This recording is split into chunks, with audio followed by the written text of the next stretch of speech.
napagod na tayo pero hindi natin pinaparamdam? Paano kung gusto mo nang sumuko pero ang tanging pinapakita mo lang ay ang paglaban? Sa buhay, hindi natin kailangan ipakita na palagi tayong malakas, masaya. Minsan, kailangan din natin ipahinga. Ilabas ang bawat pagod at salita.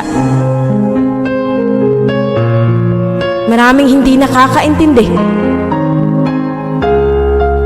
Pero ito, andito tayo sa realidad na kung saan tinatago natin ang sakit na nararamdaman.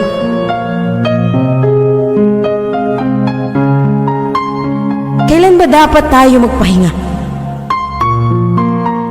At kailan sabihin na ayaw ko na?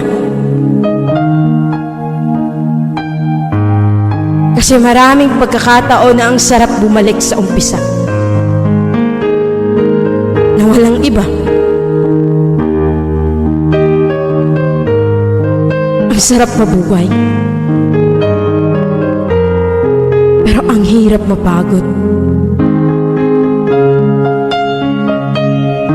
Sa mundong ito, hindi natin kailangan ipakita na masaya pa tayo.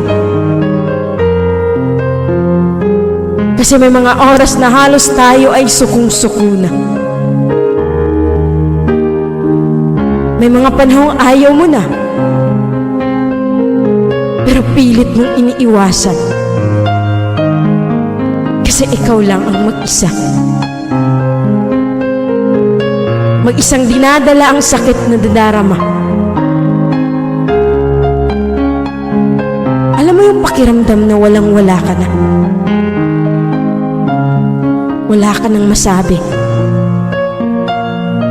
Dahil pagod ka na sa paulit-ulit na sakit.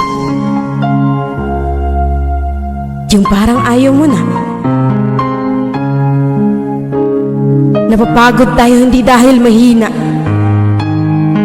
Napapagod kasi nangangarap at patuloy na lumalaban sa buhay.